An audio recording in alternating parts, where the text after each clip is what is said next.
Good morning, dear students.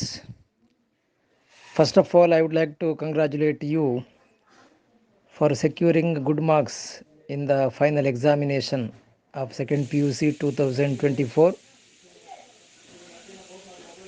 ಈ ಸಲ exam ಬರೆದಂತಹ ಸುಮಾರು 324 ವಿದ್ಯಾರ್ಥಿಗಳಲ್ಲಿ 314 ವಿದ್ಯಾರ್ಥಿಗಳು ಉತ್ತೀರ್ಣರಾಗಿ 97.55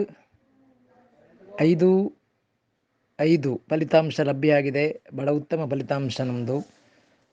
ಹಾಗಾಗಿ ಅದಕ್ಕೆ ಕಾರಣಕರ್ತರಾದ ನಿಮ್ಮೆಲ್ಲರಿಗೂ ಅಭಿನಂದನೆಗಳನ್ನು ಸಲ್ಲಿಸ್ತಾ ಇದ್ದೇವೆ. ಅದೇ ರೀತಿಯಲ್ಲಿ ನಿಮ್ಮ ಹೆತ್ತವರಿಗೂ ಈ ರಿಸಲ್ಟ್ ಬರಲಿಕ್ಕೆ ಕಾರಣಕರ್ತರಾದ ನಮ್ಮೆಲ್ಲ ಉಪನ್ಯಾಸಕ ಬಂಧುಗಳಿಗೂ ನಮಗೆ ಸಹಕಾರ ಮಾಡಿದ ಆಡಳಿತ ಮಂಡಳಿಯವರಿಗೂ ಎಲ್ಲರಿಗೂ ಕೂಡ ಈ ಸಂದರ್ಭದಲ್ಲಿ ಕೃತಜ್ಞತೆಗಳನ್ನು ಸಲ್ಲಿಸ್ತಾ ಇದ್ದೇವೆ.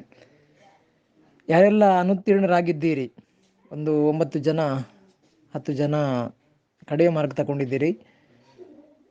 ಎಕ್ಸಾಮಲ್ಲಿ ಕಡಿಮೆ ಮಾರ್ಕ್ ತಗೊಳ್ಳೋದು ಅಂತ ಹೇಳಿದರೆ ಅದು ಜೀವನದಲ್ಲಿ ಕಡಿಮೆ ಮಾರ್ಕ್ ತಗೊಂಡ ಹಾಗೆ ಅಲ್ಲ. ಹಾಗಾಗಿ ಅದು ಆಗ್ತಾ ಇರ್ತದೆ, ಏನು ಮಾಡಲಿಕ್ಕೆ ಸಾಧ್ಯ ಇಲ್ಲ.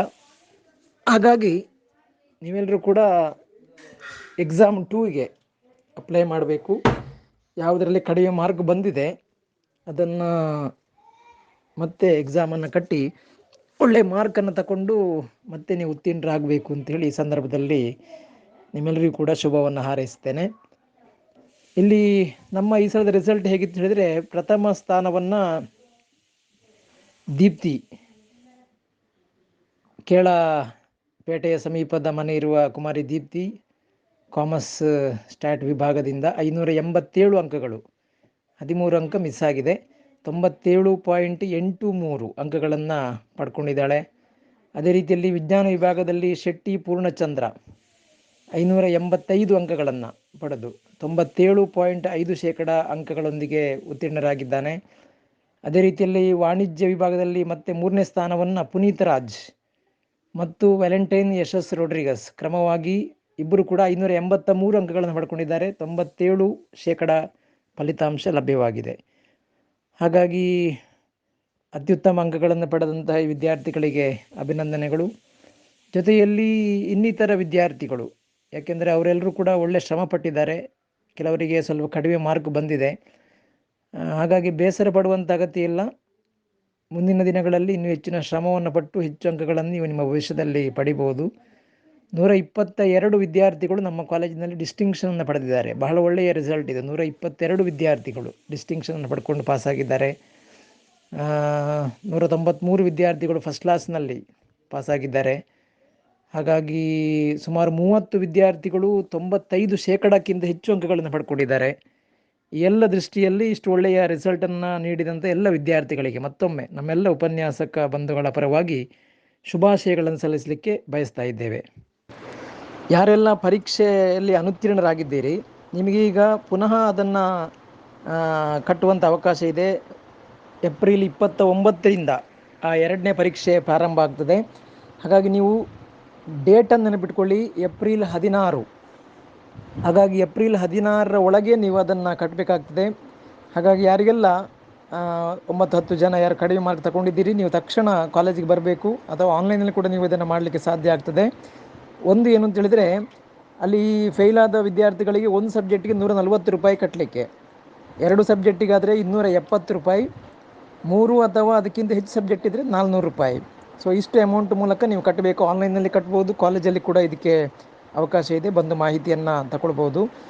ನೀವು ಅದಕ್ಕೆ ವೆಬ್ಸೈಟ್ ಇದೆ, KSEAB.Karnataka.gov.in, KSEAB.Karnataka.gov.in ಅಲ್ಲಿ ನೀವು ಕ್ಲಿಕ್ ಮಾಡಿದರೆ ಆನ್ಲೈನ್ ರಿಜಿಸ್ಟ್ರೇಷನ್ಗೆ ಅವಕಾಶ ಸಿಗ್ತದೆ. ಅದರ ನೆನಪಿಟ್ಕೊಳ್ಳಿ, ಸ್ಕ್ಯಾನ್ ಪ್ರತಿ ತರಿಸಿಕೊಳ್ಳಿಕ್ಕೆ ಕೊನೆಯ ದಿನಾಂಕ 16/4. ರಿವ್ಯಾಲ್ಯೂಯೇಷನ್ ಸ್ಕ್ಯಾನ್ ಪ್ರತಿ ಬರ್ತದೆ, ವಿದಿನ್ 2 ಡೇಸ್ ಬರ್ಬೋದು. ಬಂದ ಮೇಲೆ ರಿವ್ಯಾಲ್ಯೂಯೇಷನ್ಗೆ ನಿಮಗೆ ಅಪ್ಲೈ ಮಾಡಲಿಕ್ಕೆ ಕೊನೆಯ ದಿನ 20/4/2024, 20ನೇ ತಾರೀಕಿಗೆ ನೀವು ರಿವ್ಯಾಲ್ಯೂಯೇಷನ್ಗೆ ಹಾಕಬೇಕಾಗ್ತದೆ. ಒಂದು ವೇಳೆ ನಿಮಗೆ ಸ್ಕ್ಯಾನ್ ಪ್ರತಿ ಬಂದಿಲ್ಲ ಅಂತೇಳಿ ಆದರೆ, ಬರ್ತದೆ ಹೆಚ್ಚು ಕಡಿಮೆ 20ರೊಳಗೆ ಬರ್ತದೆ. ಬರಲಿಲ್ಲ ಅಂತೇಳಿದರೆ ನಿಮಗೆ ಡೌಟ್ ಇದ್ದರೆ ನೀವು ಕಾಲೇಜಿಗೆ ಬರ್ಬೋದು, ನಾವಲ್ಲಿ ಅದಕ್ಕೆ ಬೇಕಾದಂಥ ವ್ಯವಸ್ಥೆಯನ್ನು ಮಾಡ್ತೇವೆ. ಇನ್ನೊಂದು, ಯಾರಿಗೆಲ್ಲ ಇಂಪ್ರೂವ್ಮೆಂಟ್ ಮಾಡಲಿಕ್ಕೆ ಆಸಕ್ತಿ ಇದೆ, ಉದಾಹರಣೆಗೆ ಈ ಸಲ ಹೇಳಿದ್ದಾರೆ, ಈ ಸಲ ನಿಮಗೊಂದು ವಿಶೇಷವಾದ ಅವಕಾಶ ಇದೆ. ಏನಂದರೆ 3 ಪರೀಕ್ಷೆಗಳಲ್ಲಿ ಯಾವುದು ಬೆಸ್ಟ್ ಇದೆ ಆ ಸಬ್ಜೆಕ್ಟನ್ನು ಮಾರ್ಕನ್ನು ನಾವು ತಗೊಳ್ತೇವೆ ಅಂತ. ಉದಾಹರಣೆಗೆ ನೀವು 6 ಸಬ್ಜೆಕ್ಟ್ ಬರೆದಿದ್ದೀರಿ, ಮ್ಯಾಥ್ಸಲ್ಲಿ ನಿಮಗೀಗ 75 ಮಾರ್ಕ್ ಬಂದಿದೆ 100ರಲ್ಲಿ. ನಿಮಗೆ ಅದು ಕಡಿಮೆ ಆಯಿತು ಅಂತ ಅನಿಸಿದೆ, ಯಾಕಂದರೆ CET ಕನ್ಸಿಡರ್ ಆಗ್ತದೆ ಅದು. ಹಾಗಾಗಿ ನೀವು ಅದನ್ನು ಇಂಪ್ರೂವ್ಮೆಂಟ್ ಮಾಡಬೇಕಂದ್ರೆ ಬರೀ ಮ್ಯಾಥ್ಸನ್ನು ಮಾತ್ರ ಕಟ್ಬೋದು ನೀವು. ಸೊ ಮ್ಯಾಥ್ಸನ್ನು ಮಾತ್ರ ಕಟ್ಟಿ ಸೆಕೆಂಡ್ ಎಕ್ಸಾಮ್ ಬರಿಬೋದು. ಆಗ ನಿಮಗೆ ಅದರಲ್ಲಿ 85 ಮಾರ್ಕ್ ಬಂತು. ಸೊ ಯಾವುದನ್ನು ಕನ್ಸಿಡರ್ ಮಾಡ್ತಾರೆ? ಮೊದಲ ಎಕ್ಸಾಮಿನ 5 ಸಬ್ಜೆಕ್ಟನ್ನು ಕನ್ಸಿಡರ್ ಮಾಡ್ತಾರೆ, ಎರಡನೇ ಎಕ್ಸಾಮಲ್ಲಿ ಬರೆದ ಮ್ಯಾಥ್ಸನ್ನು ಕನ್ಸಿಡರ್ ಮಾಡ್ತಾರೆ. ಯಾವುದು ಹೆಚ್ಚು ಮಾರ್ಕ್ ಬಂದಿದೆ ಆ ಸಬ್ಜೆಕ್ಟನ್ನು ಕನ್ಸಿಡರ್ ಮಾಡ್ತಾರೆ. ಹಾಗಾಗಿ ನೀವು 3ನೇ ಎಕ್ಸಾಮಲ್ಲಿ ಕೂಡ ಬರಿಬೋದು, ಅಲ್ಲಿ ಕೂಡ ನಿಮಗೆ ಯಾವುದರಲ್ಲಿ ಹೆಚ್ಚು ಬಂದಿದೆ 3ರಲ್ಲಿ ಅದನ್ನು ಕನ್ಸಿಡರ್ ಮಾಡ್ತಾರೆ.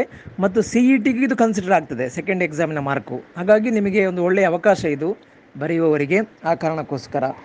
ಇನ್ನು ಇಂಪ್ರೂವ್ಮೆಂಟ್ಗೆ ಕಟ್ಟುವಾಗ ಕೂಡ ಅಲ್ಲಿ ಸಬ್ಜೆಕ್ಟ್ ವೈಸ್ ನಿಮಗೆ ಹೇಳಿದ್ದಾರೆ ಎಷ್ಟು ಅಮೌಂಟು ಅಂತೇಳಿ ಕೂಡ ಅದನ್ನು ಕ್ಲಿಯರಾಗಿ ಹೇಳಿದ್ದಾರೆ. ಒಂದು ಸಬ್ಜೆಕ್ಟಿಗೆ 175 ರೂಪಾಯಿ, 175 ರೂಪಾಯಿ ಪ್ಲಸ್ 1 ರೂಪಾಯಿ, 176 ರೂಪಾಯಿ ಒಂದು ಸಬ್ಜೆಕ್ಟಿಗೆ ಕಟ್ಟಲಿಕ್ಕೆ. ಇಂಪ್ರೂವ್ಮೆಂಟಿಗೆ ಎಷ್ಟು ಸಬ್ಜೆಕ್ಟ್ ಕಟ್ತೀರಿ ಅಷ್ಟು, 175 ಇಂಟು 1 ಆರ್ 2 ಆರ್ 3 ಎಷ್ಟು ಕಟ್ತೀರಿ ಅಷ್ಟು. ಇದು ಇಂಪ್ರೂವ್ಮೆಂಟಿಗೆ ಸಂಬಂಧಪಟ್ಟಂತಹ ಮಾಹಿತಿ. ಇದರಲ್ಲಿ ನೀವು ಸೇಮ್ ವೆಬ್ಸೈಟ್ಗೆ ಹೋಗಬೇಕು, ಆನ್ಲೈನಲ್ಲಿ ಎಲ್ಲಿ ಕೂಡ ಮೊಬೈಲಲ್ಲಿ ಕೂಡ ಮಾಡ್ಬೋದು ಅಥವಾ ಸೈಬರಿಗೆ ಹೋಗಿ ಮಾಡ್ಬೋದು. KSEAB.karnataka.gov.in ಇದರಲ್ಲಿ ಎಕ್ಸಾಮ್ 2 ಅಂತ ನೀವು ಕ್ಲಿಕ್ ಮಾಡಿದರೆ ಅಲ್ಲಿ ಅಪ್ಲಿಕೇಶನ್ ಫಾರ್ಮ್ ಬರ್ತದೆ. ಅಲ್ಲಿ ಆನ್ಲೈನ್ ರಿಜಿಸ್ಟ್ರೇಷನ್ಗೆ ಅಪ್ಲಿಕೇಶನ್ ಫಾರ್ಮ್ ಇದೆ. ನಿಮ್ಮ ರಿಜಿಸ್ಟರ್ ನಂಬರ್ ಹಾಕಿ, 11 ನಂಬರು 2024 ಸ್ಟಾರ್ಟ್ ಆಗ್ತದಲ್ಲ, 2024 ಆ ರಿಜಿಸ್ಟರ್ ನಂಬರನ್ನು ಹಾಕಿ, ಹಾಲ್ ಟಿಕೆಟಲ್ಲಿ ಇದೆ ಅದು ಈಗಾಗಲೇ.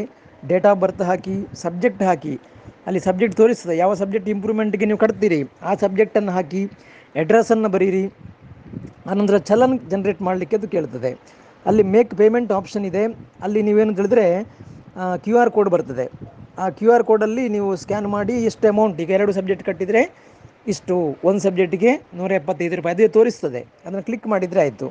ಹಾಗಾಗಿ ಅಲ್ಲೇ ನೀವು ಪೇಮೆಂಟ್ ಮಾಡ್ಬೋದು. ಅಲ್ಲೇ ಅದನ್ನು ಸೇವ್ ಮಾಡಿದರೆ ಅಲ್ಲೇ ಚಲನ್ ಜನ್ರೇಟರ್ ಆಗ್ತದೆ. ಅದರ ನಂಬರನ್ನು ಕೊಡಬೇಕು, ಪ್ರಿಂಟ್ ಮಾಡಿ ಆ ಕಾಪಿಯನ್ನು ನೀವು ಇಟ್ಕೊಳ್ಬೋದು. ಸೊ ಈ ಪ್ರೊಸೆಸ್ಸಲ್ಲಿ ನೀವು ಇಂಪ್ರೂವ್ಮೆಂಟಿಗೆ ಕಟ್ಟಲಿಕ್ಕೆ ಅವಕಾಶ ಇದೆ. ಸೊ ಇಷ್ಟೆಲ್ಲ ನಾವು ಯಾಕೆ ಇಲ್ಲಿ ಹೇಳ್ತಾ ಇದ್ದೇವೆ ಅಂತ ಹೇಳಿದರೆ, ಇದಕ್ಕೆ ಡೇಟ್ ಹೆಚ್ಚು ಸಮಯ ಇಲ್ಲ, ತಕ್ಷಣ ನೀವು ಇದನ್ನು ಮಾಡಬೇಕು. 16ನೇ ತಾರೀಕಿನ ಒಳಗಾಗಿ ನೀವು ಇಂಪ್ರೂವ್ಮೆಂಟಿಗೆ ಕಟ್ಟಲೇಬೇಕಾಗ್ತದೆ. ಹಾಗಾಗಿ within 2 days you have to come to college or you can do it yourself. ನೀವೇ ಇದನ್ನು ಸೈಬರಲ್ಲಿ ಹೋಗಿ ಕೂಡ ಮಾಡ್ಬೋದು, ಯಾಕೆಂದರೆ ನೀವು ಅಲ್ಲಿ ಕಾಪಿಯನ್ನು ಸೇವ್ ಮಾಡಿಟ್ಕೊಳ್ಳಿ. ನಿಮ್ಮ ಹಾಲ್ ಟಿಕೆಟ್ ಕಾಲೇಜಿಗೆ ಬರ್ತದೆ. ಸೊ ಕಾಲೇಜಲ್ಲಿ ನೀವು ಬಂದು ಹಾಲ್ ಟಿಕೆಟನ್ನು ಕಲೆಕ್ಟ್ ಮಾಡ್ಬೋದು, ನಿಮಗೆ ಇನ್ಫಾರ್ಮೇಷನ್ ಕೊಡ್ತೇವೆ ನಾವು ಆ ಸಂದರ್ಭದಲ್ಲಿ. ಹಾಗಾಗಿ ಯಾರೆಲ್ಲ ವಿದ್ಯಾರ್ಥಿಗಳಿಗೆ ಕಡಿಮೆ ಮಾರ್ಕ್ ಬಂದಿದೆ ಅವರು ಎರಡನೇ ಎಕ್ಸಾಮನ್ನು ಏಪ್ರಿಲ್ 29ರಿಂದ ಬರಿಬೋದು. ಒಂದು ಸಬ್ಜೆಕ್ಟ್ ಬರಿಬೋದು, 2 ಸಬ್ಜೆಕ್ಟು ಬರಿಬೋದು ಹೇಳುವಂಥ ಮಾಹಿತಿಯನ್ನು ಈ ಸಂದರ್ಭದಲ್ಲಿ ಕೊಡಲಿಕ್ಕೆ ಇಷ್ಟಪಡ್ತೇವೆ. ಜೊತೆಯಲ್ಲಿ ಯಾರೆಲ್ಲ ಅನುತ್ತೀರ್ಣರಾಗಿದ್ದೀರಿ ನೀವು ಕೂಡ ಎಲ್ಲರೂ ಕೂಡ ಈ ಎಕ್ಸಾಮನ್ನು ಬರೀಲೇಬೇಕು. ಹಾಗಾಗಿ ಅದಕ್ಕೆ ಕೂಡ ನೀವು ಆನ್ಲೈನ್ ರಿಜಿಸ್ಟ್ರೇಷನ್ ಮಾಡಿಕೊಳ್ಬೋದು ಅಥವಾ ಕಾಲೇಜಿಗೆ ಬಂದು ಮಾಹಿತಿಯನ್ನು ಸಂಗ್ರಹ ಮಾಡ್ಬೋದು. ಒಟ್ಟಿನಲ್ಲಿ ಉತ್ತೀರ್ಣರಾದ ಮತ್ತು ಇನ್ನು ಮುಂದೆ ಎಕ್ಸಾಮ್ ಬರೆಯುವಂತಹ ಎಲ್ಲ ವಿದ್ಯಾರ್ಥಿಗಳಿಗೂ ಕೂಡ ನಮ್ಮ ಸಂಸ್ಥೆಯ ಎಲ್ಲ ಸಹೋದ್ಯೋಗಿಗಳ ಪರವಾಗಿ ಹೃತ್ಪೂರ್ವಕವಾದಂಥ ಅಭಿನಂದನೆಗಳನ್ನು, ಶುಭಾಶಯಗಳನ್ನು ಸಲ್ಲಿಸ್ತಾ ಇದ್ದೇವೆ. ಎಲ್ಲರಿಗೂ ಧನ್ಯವಾದ.